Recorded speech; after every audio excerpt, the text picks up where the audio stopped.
Hello, good evening बच्चों। CA foundation exam oriented batch जनवरी 26 जिन भी बच्चों का अटेम्प्ट है उनके लिए इंडियन पार्टनरशिप एक्ट की बातें शुरू करने जा रहे हैं हम लोग। Indian partnership act 1932। अगर हम लोग बात करें अपने जनवरी अटेम्प्ट की तो हम लोगों ने इंडियन रेगुलेटरी फ्रेमवर्क कंप्लीट कर लिया है। हम लोगों ने दी कंपनीज एक्ट 2013 कंप्लीट कर लिया है। हम लोगों ने एलएलपी एक्ट 2008 कंप्लीट कर लिया है। टोटल फाउंडेशन में हमें 7 चैप्टर्स पढ़ने हैं। हम अपने 4th चैप्टर में आ चुके हैं। हमारा 4th चैप्टर है द इंडियन पार्टनरशिप एक्ट 1932। इस चैप्टर के अंदर टोटल 3 यूनिट हैं जो आपको पढ़ने हैं। ये जो चैप्टर है उसका लेंथ वाइज बड़ा चैप्टर है, वेटेज वाइज भी बड़ा है। 3 यूनिट से 20 मार्क्स का क्वेश्चन आता है और पार्टनरशिप बहुत ही आसान एक्ट होता है। तो 3 यूनिट में जो पहला यूनिट है उसका नाम है general nature of partnership. General nature of partnership. इस चैप्टर में हमें क्या क्या बातें पढ़नी है जनरल नेचर ऑफ पार्टनरशिप के अंदर? हमें बातें पढ़नी है कि भाई पार्टनरशिप के लिए क्या एसेंशियल्स है। क्या पार्टनरशिप के लिए कम से कम 2 पार्टनर चाहिए? क्या पार्टनरशिप के लिए उनके बीच में एग्रीमेंट होना चाहिए? क्या पार्टनरशिप के लिए बिजनेस होना चाहिए? क्या पार्टनरशिप के लिए प्रॉफिट शेयरिंग होनी चाहिए? क्या पार्टनरशिप के लिए म्यूचुअल एजेंसी होनी चाहिए? अगर आपका जवाब है यस तो yes, this is the partnership. तो पहले चैप्टर में हम सबसे पहले पढ़ेंगे पार्टनरशिप होता क्या है। फिर पार्टनरशिप का डिफरेंसेस आप देखते हैं कि पार्टनरशिप एलएलपी से कैसे अलग है, पार्टनरशिप कंपनी से कैसे अलग है, पार्टनरशिप क्लब एसोसिएशन से कैसे अलग है, पार्टनरशिप को ओनरशिप से कैसे अलग है। पार्टनरशिप डील क्या होता है आप पढ़ेंगे बेटा कि partnership always arises as a result of an agreement. An agreement में बी ओरल और in written form. Partnership agreement होना चाहिए। अब वो एग्रीमेंट ओरल भी हो सकता है, रिटन भी हो सकता है, लेकिन फ्यूचर में किसी तरीके का कोई डिस्प्यूट ना हो पार्टनर्स के बीच में, और अगर डिस्प्यूट हो तो उसको इजीली रिजॉल्व कर सके, इसके लिए हम पार्टनरशिप के एग्रीमेंट को अगर रिटन में कर ले तो अच्छी बात है। मान जब रिटन में कोई बात बोल देते हैं तो फिर आपके पास इस बात का प्रूफ होता है कि भैया किसने क्या बोला है, क्या अग्री किया है, कल कोई मुकर नहीं सकता। लेकिन अगर कोई बात रिटन में नहीं है तो आज से कोई कुछ बोलता है, कल कुछ बोलता है, वो क्या बोलता है उसको खुद नहीं पता कि क्या बोलता है, बस बोल देता है। तो पार्टनरशिप का agreement, partnership always arises as a result of an agreement. Agreement may be oral or in writing. Written partnership agreement को ही पार्टनरशिप डिड बोलते हैं। रिटन पार्टनरशिप एग्रीमेंट को पार्टनरशिप डिड बोलते हैं। एक बार आपने डिसाइड कर लिया कि एग्रीमेंट को रिटन फॉर्म में रखना है तो स्टाम्प पेपर पे हम बना लेते हैं, और अगर कोई पार्टनर इमूवेबल प्रॉपर्टी लेके आता है तो हम उसे रजिस्टर भी करवा लेते हैं। आप ये भी पढ़िएगा पार्टनरशिप एक्ट में कि पार्टनरशिप का रजिस्ट्रेशन कंपलसरी नहीं है। आप पार्टनरशिप फॉर्म को रजिस्टर करें ऐसा कोई कंपल्सन नहीं है, कोई मैंडेशन नहीं है। इट इज टोटली ऑप्शनल कि आप फर्म को रजिस्टर कराओगे कि नहीं कराओगे। ये बिल्कुल आपकी मर्जी है, आपके ऊपर है कि आप फर्म को रजिस्टर कराओगे कि नहीं कराओगे। But once you have decided to register your firm तो आपको कुछ प्रोसेस है जो कि बहुत आसान है, वो करना होगा रजिस्ट्रार ऑफ फर्म के पास, और आपका फर्म रजिस्टर हो जाएगा। लेकिन फर्म रजिस्टर नहीं कराएंगे तो उसके कुछ परिणाम हो सकते हैं। सेक्शन 60 नहीं बोलता है कॉन्सिक्वेंसेस ऑफ नॉन रजिस्ट्रेशन, क्या परिणाम होगा अगर फॉर्म रजिस्टर नहीं होगा, तो ये पढ़ना है आपको। इस चैप्टर में पार्टनरशिप डेट और उसका कंटेंट। अब कंटेंट क्या है बेटा, कॉमन सेंस लगाएंगे हम लोग, पूरा पार्टनरशिप कॉमन सेंस पे है, तो उतना कुछ नहीं लिखा हुआ है जितना कॉमन सेंस लगाते हैं हम लोग। क्या कंटेंट होगा, पार्टनरशिप का नाम, पार्टनर्स का नाम, कहाँ आपने बिजनेस खोला, कब खोला, कब तक चलेगा, कितना कैपिटल लेके आए, कितनी प्रॉफिट शेयरिंग होगी, रिटायरमेंट का क्या प्रोविजन है, इंटरेस्ट ऑन कैपिटल क्या होगा, क्या किसी पार्टनर को कमीशन भी देंगे, क्या क्या किसी पार्टनर को पार्टनरशिप फर्म से एक्सपेल्ड किया जा सकता है, क्या कोई पार्टनर अपना इंटरेस्ट किसी को ट्रांसफर कर सकता है क्या आउटसाइडर को। तो ये सारी बातें जो पार्टनरशिप में होती है वही पार्टनरशिप डीड का कंटेंट होता होगा बेटा। टाइप ऑफ पार्टनरशिप पढ़ेंगे आप कि टाइम पीरियड के आधार पे और काम क्या करेंगे, वेंचर, इसके आधार पे पार्टनरशिप का टाइप देखेंगे। पार्टनरशिप फिक्स्ड पीरियड हो सकता है, पार्टनरशिप एट विल हो सकता है, पर्टिकुलर पार्टनरशिप हो सकता है या जनरल पार्टनरशिप हो सकता है। उसके बाद आपको पढ़ना है टाइप्स ऑफ पार्टनर्स। पार्टनर्स के भी बहुत तरह के टाइप हो सकते हैं। पार्टनर एक्टिव हो सकता है, पार्टनर एक्टिव, एक्टिव पार्टनर को actual partner, ostensible partner, working partner भी बोलते हैं। पार्टनर हमारा डोरमेंट हो सकता है जिसको हम डोरमेंट या स्लीपिंग बोलते हैं। पार्टनर हमारा नॉमिनल हो सकता है, पार्टनर्स इन प्रॉफिट ओनली हो सकता है, पार्टनर्स बाय एस्टोपेल हो सकता है, होल्डिंग आउट। तो पार्टनर्स के टाइप भी देखेंगे। तो पहले चैप्टर में पार्टनरशिप होता क्या है, पार्टनरशिप का difference, partnership deed, types of partners and type of partnership, ये बातें आपको पढ़नी है।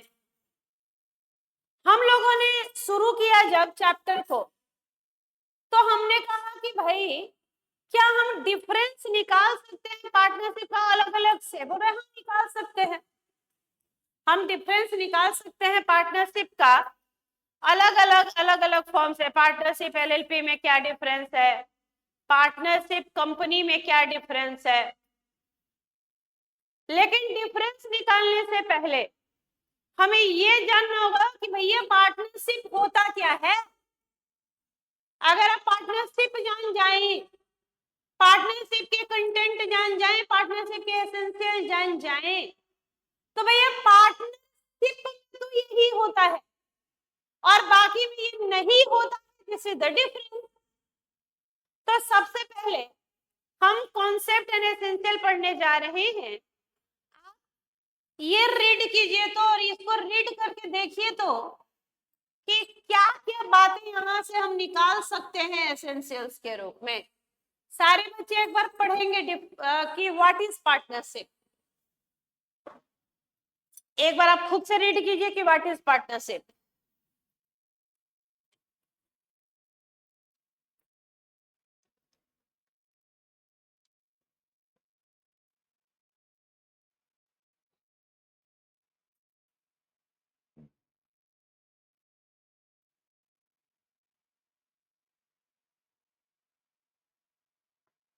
व्हाट इज पार्टनरशिप, जब आप कभी भी डेफिनेशन पढ़ें तो डेफिनेशन पढ़ के और वहां से एसेंशियल निकालने की कोशिश करें कि क्या जरूरी लग रहा है आपको पार्टनरशिप में।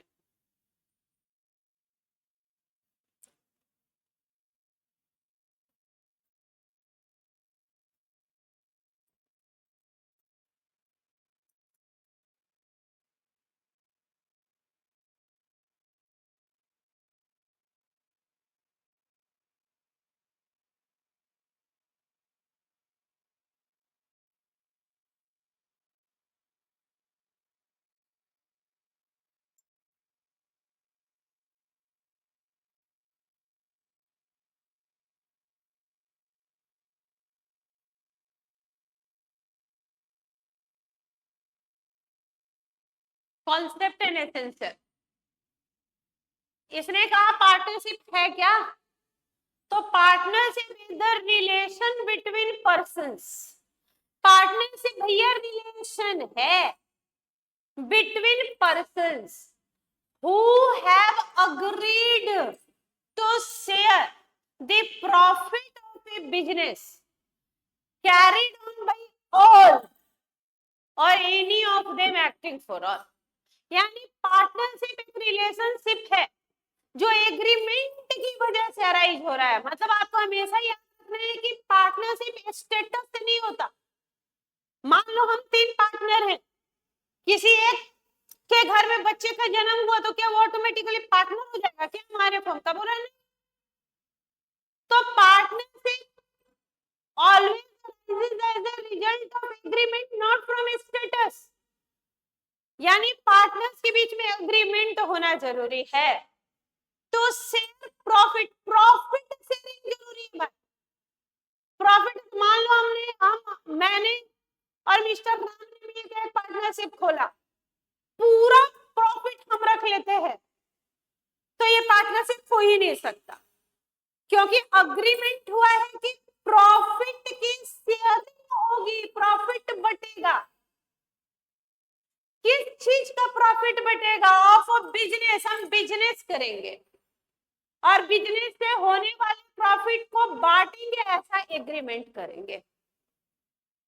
और ये जो बिजनेस करेंगे क्या हम सारे मिलकर करेंगे? एक भी बाकियों के भी हाथ में बिजनेस कर सकता है। अब मान बेटा कि मैंने एक पार्टनरशिप बनाई जिसमें हम पार्टनर है A B C and D. हमने एक पार्टनरशिप बनाई जिसमें हम 4 पार्टनर है ए बी सी डी। तो पार्टनरशिप में कहा चलो ए बी सी डी मिलकर बिजनेस करते हैं भाई, सबका साथ, सबका विकास, सबका बिजनेस, सबका प्रॉफिट। सबका साथ, सबका विकास, सबका बिजनेस, सबका प्रॉफिट, सारे मिल के करते हैं। या ऐसा भी हो सकता है कि मान लो बी सी डी के पास बेटा पैसे थे, पैसे, लेकिन इतना समय कि बिजनेस कर पाए, मैनेजमेंट देख पाए, तो इन्होंने कहा भैया हम कैपिटल लेके आएंगे, प्रॉफिट शेयरिंग करेंगे, थर्ड पार्टी लायबिलिटी लेंगे, लेकिन हम डे टू डे अफेयर्स में पार्टिसिपेशन नहीं कर सकते। तो ऐसे पार्टनर जो कैपिटल लेके आएंगे, प्रॉफिट शेयरिंग करेंगे, थर्ड पार्टी लायबिलिटी लेंगे, उनको हम बोलते हैं स्लीपिंग पार्टनर। स्लीपिंग पार्टनर या डॉर्मिंग पार्टनर। ऐसा हो सकता है कि मान लो इस फॉर्म में ये तीनों बेटा स्लीपिंग हो गए, बी और सी, बी सी और डी। तो जो ए है वही तो इनके बिहाफ में काम करेगा। ए जो है वो बी के लिए भी काम कर रहा है, सी के लिए भी काम कर रहा है, डी के लिए भी काम कर रहा है और अपने लिए भी कर रहा है। तो प्रिंसिपल भी काम करेगा और बी सी डी के एजेंट के रूप में भी काम करेगा। तो हो सकता है पार्टनरशिप में ऐसा कि या तो हम चारों बिजनेस करें या एक भी हम तीनों के भी हाथ में business day to day affair conduct में पार्टिसिपेशन कर सकता है। तो यानी पार्टनरशिप का एसेंशियल हुआ कि कम से कम 2 लोग चाहिए, उनके बीच एग्रीमेंट चाहिए, बिजनेस चाहिए, प्रॉफिट शेयरिंग चाहिए और म्यूचुअल एजेंसी होती है।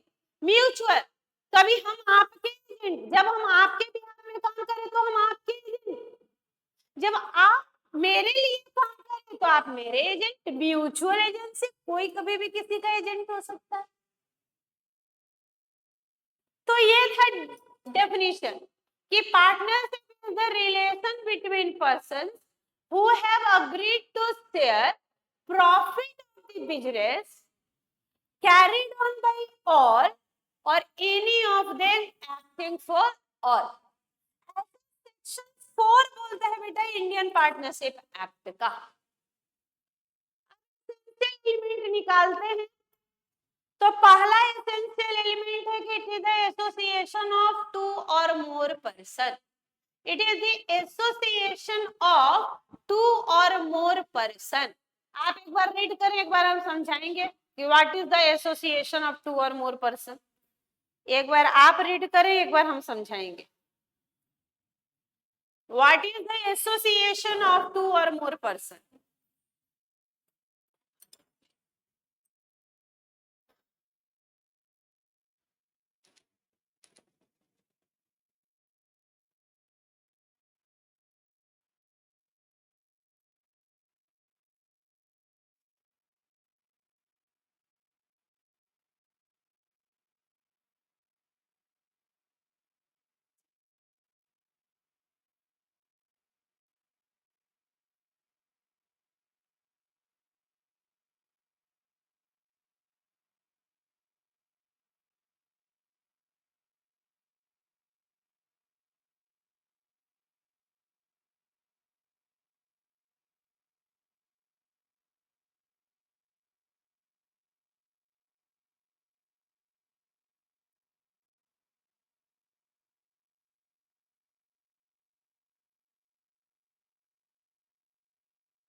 पहला एसेंशियल है कि it is the association of two और मोर पर्सन। ये एसोसिएशन है दो या दो से ज्यादा लोगों का।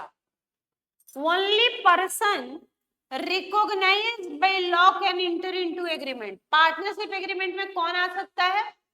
ओनली पर्सन जो लॉ में रिकॉग्नाइज्ड है। जैसे कंपनी पार्टनरशिप, कंपनी रिकॉग्नाइज्ड है, फर्म रिकॉग्नाइज्ड नहीं है, तो ओनली पर्सन जो लॉ में रिकॉग्नाइज है वही आ सकते हैं पार्टनरशिप में। पहली बात। दूसरी बात, माइनर पार्टनर नहीं हो सकता, पार्टनर नहीं हो सकता, लेकिन वो पार्टनरशिप में एडमिट हो सकता है बेनिफिट लेने के लिए पार्टनर का, with the consent of all partner. क्योंकि अभी आपने बोला है बेटा कि partnership always arises from an agreement. Partnership हमेशा एग्रीमेंट से होता है। और इंडियन कॉन्ट्रैक्ट एक्ट बोलता है कि माइनर तो इनकॉम्पिटेंट है, माइनर की तो कैपेसिटी ही नहीं, वो तो इनकॉम्पिटेंट है, वो तो कॉन्ट्रैक्ट कर ही नहीं सकता, एग्रीमेंट कर ही नहीं सकता। तो जब माइनर एग्रीमेंट कर नहीं सकता तो वो पार्टनरशिप का पार्टनर कैसे हो सकता है?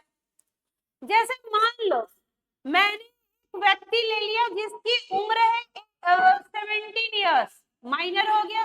17 साल का कोई है तो वो क्या है? माइनर। क्योंकि मेजर होने के लिए आपकी उम्र 18 साल या उससे अधिक होनी चाहिए।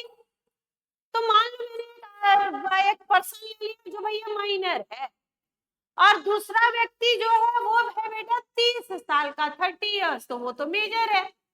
तो मैंने आपसे प्रश्न पूछा कि बताओ कि क्या एक 17 साल का आदमी 30 साल के आदमी के साथ पार्टनरशिप कर सकता है क्या? नहीं कर सकता, क्योंकि एग्रीमेंट करने के लिए दो लोग चाहिए और वो दोनों कॉम्पिटेंट होने चाहिए कि वो एग्रीमेंट कर सकते हैं। और इंडियन कॉन्ट्रैक्ट ने कहा कि माइनर तो भैया इनकॉम्पिटेंट है, माइनर की तो कैपेसिटी ही नहीं, उसकी औकात ही नहीं है कि वो एग्रीमेंट कर सकता है। तो जब माइनर एग्रीमेंट नहीं कर सकता तो माइनर पार्टनरशिप कैसे बनेगा? बना ही नहीं सकता। हाँ, ऑलरेडी एग्जिस्टिंग पार्टनरशिप है और हम वहां माइनर को लेके आना चाहते हैं कि चलो माइनर को भी एडमिट करेंगे हम सब पार्टनर मिलकर कि चलो माइनर हमारा ही पार्टनर मर गया, उसका एक बच्चा है अनाथ, हम चाहते हैं कि चलो भैया इसको भी पार्टनरशिप में ले आते हैं, अब जो भी हमारी प्रॉफिट शेयरिंग होगी इसको भी 1/4 मिलेगा। तो हम उसको बेनिफिट के लिए लेके आ रहे हैं partnership, beneficiary with the consent of all partner. ये हो सकता है, पर माइनर पार्टनरशिप फर्म का पार्टनर नहीं हो सकता। पार्टनरशिप एक्ट बेटा साइलेंट है, किस चीज के लिए? नंबर को लेके। मैक्सिमम नंबर कितने होंगे पार्टनरशिप में, ये पार्टनरशिप एक्ट में लिखा हुआ ही नहीं है।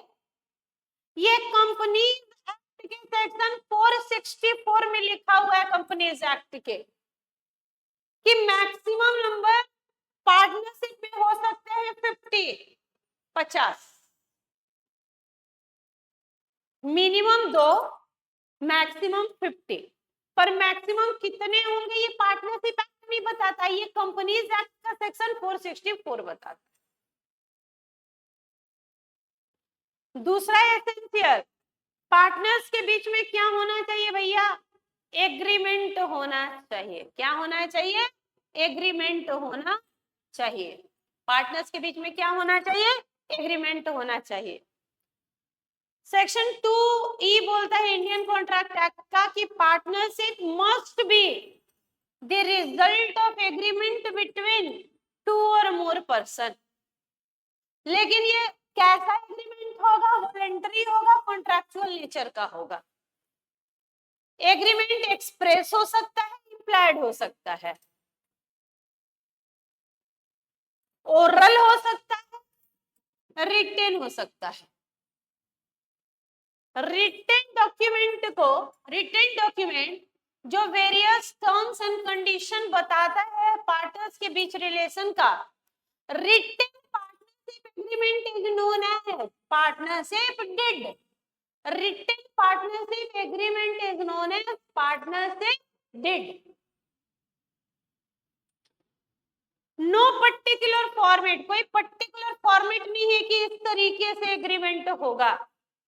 It should be drafted on stamp paper and registered if the form comprises immovable। कोई पर्टिकुलर फॉर्मेट नहीं है, लेकिन वंस हमने डिसाइड किया कि हम एग्रीमेंट करेंगे तो स्टाम्प पेपर पे करेंगे, और अगर कोई पार्टनर इमूवेबल प्रॉपर्टी लेके आ रहा है तो रजिस्ट्रेशन भी कराएंगे। पार्टनरशिप डीड में ये कहानी होगी बेटा। पार्टनरशिप डीड का कंटेंट देखिए तो पार्टनरशिप डीड में क्या लिखा होता है, मैंने अभी आपको बताया था। Name of the partnership firm, भैया पार्टनरशिप फर्म का नाम क्या है? Name of the partnership firm, firm का नाम बताओ, सारे पार्टनर्स के नाम बताओ, क्या काम कर रहे हो और कहां कर रहे हो ये बताओ। Nature and place of the business, क्या काम करते हो और कहां करते हो। डेट बताओ, डेट ऑफ कमेंसमेंट, किस दिन पार्टनरशिप स्टार्ट हुआ। ड्यूरेशन बताइए, कब तक चलेगा। कैपिटल कंट्रीब्यूशन बताइए इस पार्टनर का, कि हर एक पार्टनर पार्टनरशिप में कितना कैपिटल लेके आ रहा है। Profit sharing business, profit sharing ratio बताइए कितना है profit sharing ratio. Admission retirement के बारे में बताइए। रेट ऑफ इंटरेस्ट बताइए, कैपिटल पे, ड्रॉइंग पे, लोन पे कितना। क्या कोई कमीशन सैलरी देंगे क्या पार्टनर्स को? कमीशन वगैरह देंगे क्या अपार्ट फ्रॉम प्रॉफिट शेयरिंग? कोई कमीशन या सैलरी वगैरह देंगे क्या?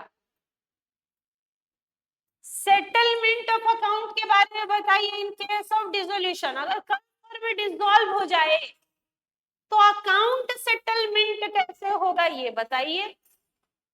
और प्रोविजन बताइए for expulsion of partner in case of gross breach of duty और फ्रॉड। अगर कोई पार्टनर कल अपनी ड्यूटी ब्रीच कर दे, तोड़ दे या फ्रॉड करे तो क्या प्रोविजन है उसके बारे में ये बताइए। तो जो पार्टनरशिप के अंदर होती है कहानी, वही कहानी तो आपको डिड के अंदर बतानी है, वही तो बतानी है। पार्टनरशिप का नाम, पार्टनर्स का नाम।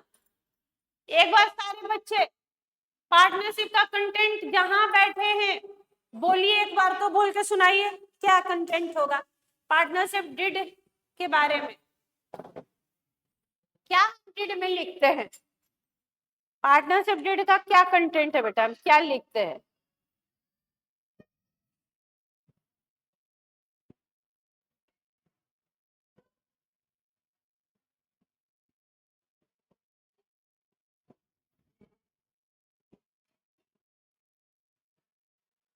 कंटेंट एक बार आप सुनाइए बोल के पार्टनरशिप का। पार्टनरशिप का फर्म का नाम बताओ, सारे पार्टनर्स के नाम बताओ, नेचर बताओ, प्लेस बताओ बिजनेस का, किस दिन पार्टनरशिप शुरू हुआ, कब तक चलेगा, कितना कैपिटल लेके आए हैं पार्टनर्स, प्रॉफिट शेयरिंग कितनी होगी, एडमिशन रिटायरमेंट के बारे में बताओ, रेट ऑफ इंटरेस्ट बताओ, कैपिटल ड्रॉइंग और लोन का, क्या कोई कमीशन सैलरी देंगे क्या पार्टनर्स को, अगर कल फर्म डिसॉल्व हो जाएगा तो अकाउंट सेटलमेंट कैसे होगा, और अगर कल कोई पार्टनर अपनी ड्यूटी को ब्रीच करता है या फ्रॉड करता है तो उसको एक्सपेल्ड करने का कोई रूल है क्या। तो अगर आपसे पूछ दिया बेटा पार्टनरशिप डीड तो आपको बताना पड़ेगा सबसे पहले तो कि partnership always arises as a result of an agreement but agreement may be oral or written. Written partnership agreement is known as partnership deed, but there is no format prescribed for it. But once we have decided, then it will be made on a stamp paper. And if any partner bring immovable property, then it must be registered.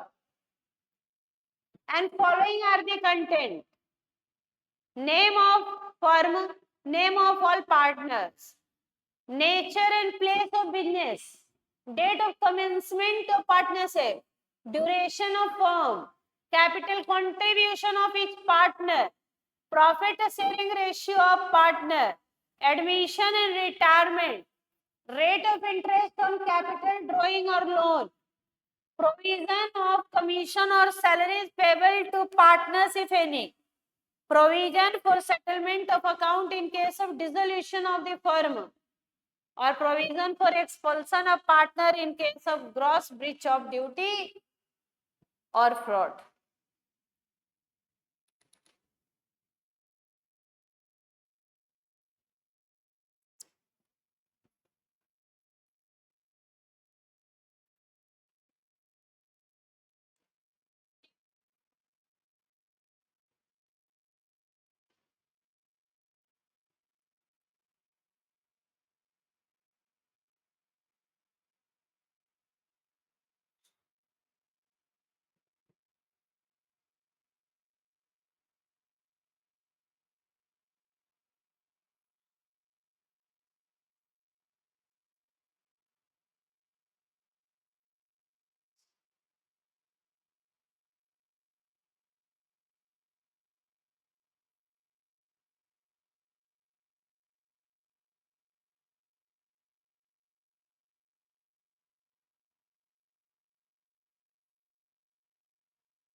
हो गया बेटा?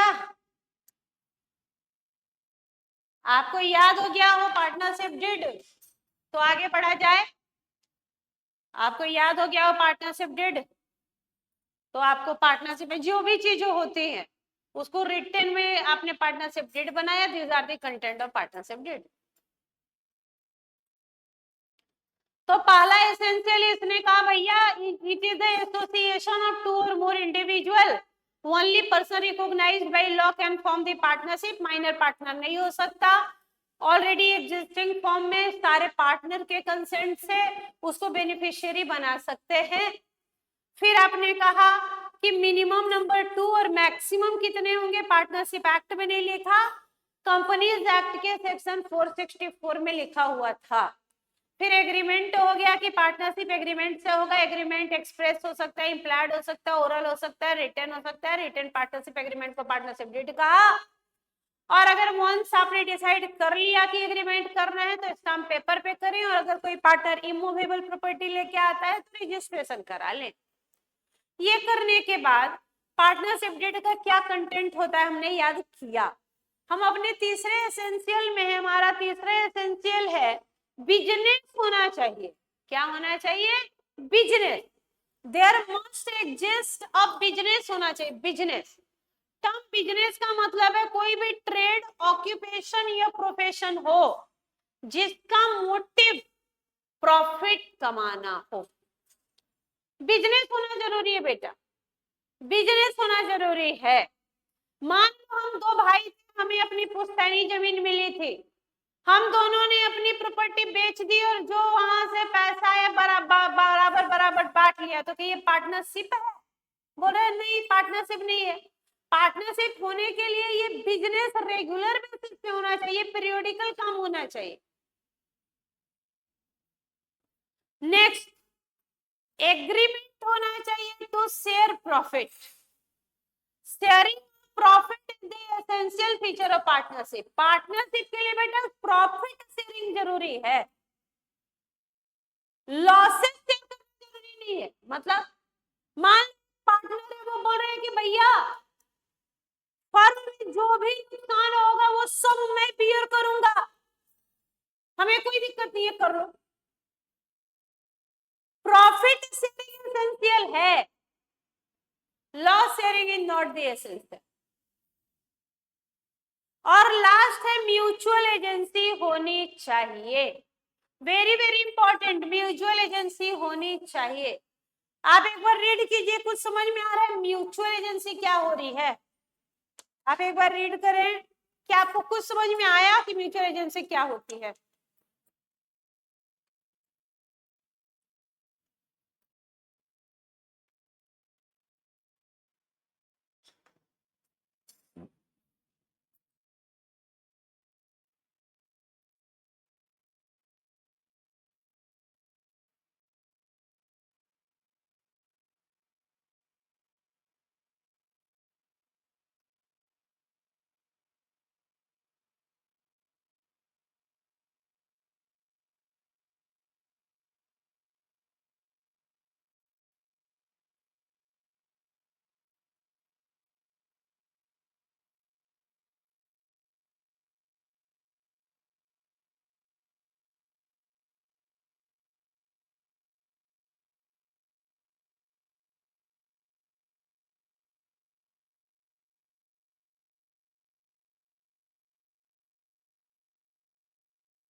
What is mutual agency बेटा?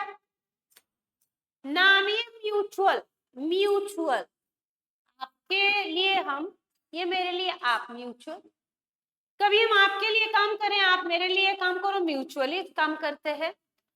तो business must be carried on, ये सारे partners का अधिकार है कि भैया चलो सब मिल के काम करो, सब मिल के बिजनेस देखो, सब मिल के डे टू डे अफेयर्स करो, सारे मिल के कंडक्ट बिजनेस करो। ये सारे पार्टनर्स का क्या राइट है। लेकिन अगर आप अपने राइट अवेल नहीं करते तो आपको स्लीपिंग बोल देंगे, डोरमेंट बोल देंगे, पर अधिकार तो स्लीपिंग को भी किसी को बिजनेस कैसे कर सकता था। तो business must be carried on by all और any of them acting for all. There should be क्या होना चाहिए, binding contract of mutual agency between the partners. An act of one partner in the course of business of firm is in fact an act of all. अब मान लो बेटा हम 3 partner हैं, A B और सी, हम काम करते हैं बी और सी के बदले, तो हम जो भी करेंगे उसके लिए बी और सी भी इक्वली रिस्पॉन्सिबल होंगे। जो भी करेगा वो प्रिंसिपल भरेगा। आप दोनों ने बी और सी ने मुझसे कहा कि भैया तुम ही देखो डे टू डे अफेयर, तुम ही देखो कंडक्ट, तो ठीक है हम देख रहे हैं, तो जो भी हम देखे करें उसके लिए क्या रिस्पॉन्सिबल हम अकेले होंगे कि बी और सी भी इक्वली रिस्पॉन्सिबल होंगे? बोल रहा है बी और सी भी इक्वली रिस्पॉन्सिबल होंगे, म्यूचुअल। उसी तरीके से मान लो ए और बी ने सी को कहा कि भैया सी आप डे टू डे अफेयर्स देखो, तो सी जो भी करेंगे पार्टनरशिप में उसके लिए A and B equally responsible होंगे। उसी तरीके से मान लो कि बी और सी ने कहा कि काम कीजिए, तो ए जो भी करेंगे उसके लिए ये दोनों भी रिस्पॉन्सिबल होंगे। एक बार ए और सी ने बोल दिया बी को कि भैया बी आप करें हमारे लिए काम हमारे बिहाफ में, तो बी अगर काम करते हैं तो A and C will be equally responsible. Mutually चलेगा, कभी कोई सबके बिहाफ में, कभी सब मिलके काम कर सकते हैं। Each partner carrying on the business is the principal as well as agent. अब मान लो हम 3 लोग थे एबीसी, तीनों काम करते हैं तो तीनों प्रिंसिपल है। ए बी और सी के बिहार में करता है तो ए प्रिंसिपल भी है और बी और सी का एजेंट भी है। He is an agent as he can bind the other partners by his act. वो एजेंट इसलिए है क्योंकि जो भी एजेंट करेगा वो उसका प्रिंसिपल भरेगा। तो अगर एजेंट के रूप में वो काम करते हैं तो वो जो भी करेंगे उसके लिए बाकी पार्टनर बाकी प्रिंसिपल भी इक्वली जिम्मेवार रिस्पॉन्सिबल होंगे। And he is the principal to the extent he is bound by the act of other. It may be noted that true test क्या पार्टनरशिप का, भैया 2 लोग होने चाहिए, तो 2 लोग तो एलएलपी में भी हो सकते हैं, प्राइवेट कंपनी में भी हो सकते हैं। बिजनेस होना चाहिए तो एलएलपी में भी बिजनेस है, कंपनी भी बिजनेस के लिए बना है। प्रॉफिट शेयरिंग होनी चाहिए, वो भी होता है। म्यूचुअल एजेंसी ट्रू टेस्ट है पार्टनरशिप का। पार्टनरशिप को बाकी फॉर्म ऑफ बिजनेस से अलग करने वाला अगर कोई एसेंशियल है तो that is mutual agency. Mutual agency true test of partnership is mutual agency rather profit sharing true test नहीं है। प्रॉफिट शेयरिंग तो अदर बिजनेसेस में भी होता है, true test is mutual agency. It is the element of mutual agency is absent then there will be, अगर mutual agency नहीं है बेटा तो पार्टनरशिप नहीं है। Example A, B and C are partner. A, B and C are partners in ABC Associate a firm. If A made certain purchases for the business purpose from K, then Mr. K can recover the money from A, B, C, as all the partners are liable for any act done on the behalf of firm. A, B, C 3 partner है, एक को आपने बोला कि जाओ purchase करो, तो firm के बिहाफ में अगर एक परचेज कर रहा है मिस्टर के से, तो मिस्टर के किससे पैसा रिकवर कर सकते हैं? 3 से, ए से भी, बी से भी, सी से भी। केस लॉ हुआ केडी कामत एंड कंपनी का, जिसमें सुप्रीम कोर्ट ने कहा कि 2 एसेंशियल कंडीशन सेटिस्फाई होने जरूरी है भैया पार्टनरशिप के लिए। एग्रीमेंट होना चाहिए फॉर प्रॉफिट शेयरिंग, बिजनेस होना चाहिए, और बिजनेस जो है must be carried on by all, or any of them acting for all.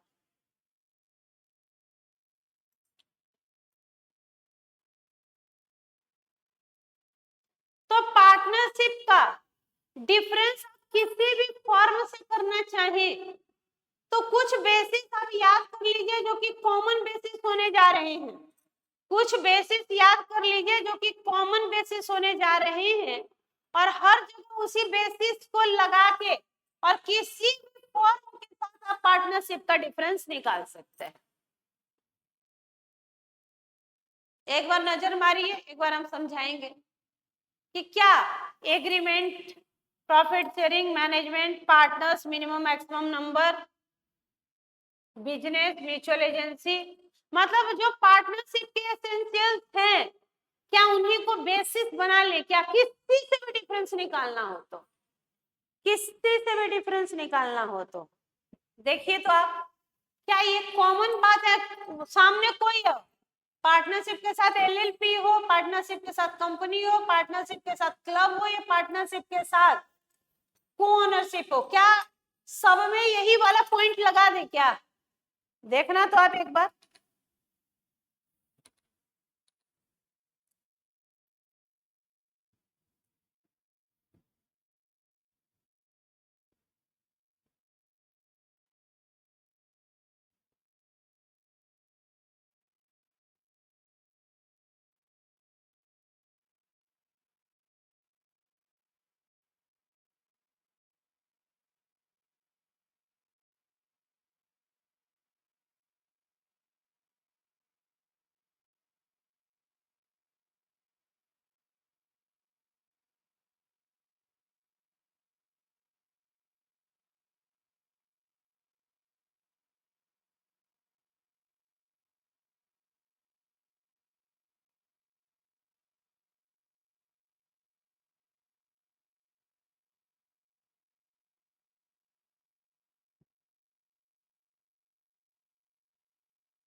चलो बच्चों,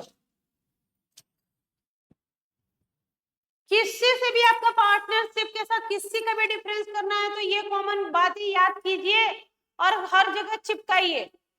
क्या पहला है एग्रीमेंट। पार्टनरशिप में बोलिए कि partnership always arises as an result of agreement. HUF के साथ डिफरेंस है तो बोलिए HUF में बाई स्टेटस मेंबर हो जाते हैं, वर्क। क्लब में एसोसिएशन बनाते हैं फॉर रिक्रिएशन। कोओनरशिप में एग्रीमेंट या ऑपरेशन इन लॉ या इनहेरिटेंस से हम मालिक, जैसे फादर की प्रॉपर्टी थी, हम तो भाई को मिल रही है तो हम कोओनर हो। एसोसिएशन सोशल कॉज के लिए बनता है, प्रॉफिट शेयरिंग के लिए नहीं। दूसरा प्रॉफिट मोटिव, दूसरा पॉइंट बना लीजिए प्रॉफिट मोटिव। पार्टनरशिप में बोलिए कि भैया पार्टनरशिप के लिए प्रॉफिट शेयरिंग जरूरी है, दूसरे फॉर्म में प्रॉफिट शेयरिंग जरूरी नहीं है। मैनेजमेंट कौन देखेगा भाई, पार्टनरशिप में मैनेजमेंट कौन देखेगा? तो आपने कहा पार्टनरशिप में मैनेजमेंट देखेंगे ऑल पार्टनर्स। HUF में मैनेजमेंट कौन देखेगा? कर्ता। क्लब में मैनेजमेंट कौन देखता है? बोर्ड। कोओनरशिप में मेंबर्स, एसोसिएशन में मेंबर्स। पार्टनर्स, जो पर्सन इन्वॉल्व होते हैं पार्टनरशिप में उनको पार्टनर के नाम से जानते हैं, और बाकी जगह जो इन्वॉल्व होते हैं लोग उनको मेंबर्स के नाम से जानते हैं। यहाँ मिनिमम पार्टनर 2 होंगे, मैक्सिमम 50 हो सकते हैं, वहां पे कोई लिमिट नहीं है। HUF में ना तो लिमिट है, ना क्लब में, ना एसोसिएशन में, कहीं लिमिट नहीं है मेंबर्स की। बिजनेस तो भैया पार्टनरशिप तो कर ही रहे बिजनेस कैरी करने के लिए, वहां जरूरी नहीं है, वहां जरूरी नहीं है, मे नॉट। म्यूचुअल एजेंसी, भाई पार्टनरशिप है तो म्यूचुअल एजेंसी होगा ही होगा, और बाकी जगह म्यूचुअल एजेंसी हो जरूरी नहीं। तो आज की क्लास में हमने 2 बातें की पार्टनरशिप की। पार्टनरशिप होता क्या है उसके पूरे एसेंशियल समझे, और पार्टनरशिप का डिफरेंस किसी से निकालना हो तो कुछ बेसिक बातें आपको याद करनी होंगी। और मैंने आपको एक बात बताई है कि अगर पार्टनरशिप का डिफरेंस किसी बॉडी कॉर्पोरेट के साथ है तो रेगुलेटिंग एक्ट और बॉडी कॉर्पोरेट के सारे कैरेक्टर, बॉडी कॉर्पोरेट है separate legal entity, perpetual succession, artificial legal person, right to use common seal, limited liability, registration, mutual agency, ये बना दीजिए, कोई डिफरेंस याद करने की जरूरत नहीं हो गया। और अगर आप पहली बार मेरी क्लास देख रहे हैं तो मुझे हाय का मैसेज कीजिए मेरे व्हाट्सएप चैनल पे 7291010463 फॉर हैंड रिटन नोट्स। अगर आपको ये हैंड रिटन नोट्स चाहिए तो आप मुझे मैसेज कीजिए और बोलिए कि मैम मैं फाउंडेशन का स्टूडेंट हूँ, जनवरी 26 में मेरा अटेम्प्ट है, मुझे ये हैंड रिटन नोट्स चाहिए, हम आपको प्रोवाइड करा देंगे। और मेरा अपना यूट्यूब चैनल भी है सहज CA by CRT मैम के नाम से, उसको भी आप सब्सक्राइब करें, लाइक करें, अपना प्यार दिखलाएं, शेयर करें, जिससे कि आपको फाउंडेशन इंटर में मेरी क्लासेस का बेनिफिट मिल पाए। बाकी पढ़ते रहें, बने रहें, लगे रहें, स्वस्थ रहें, व्यस्त रहें, मस्त रहें। Good night, thank you very much. कल फिर आपसे मुलाकात होगी इसी समय रात को 8 बजे डेली। Thank you.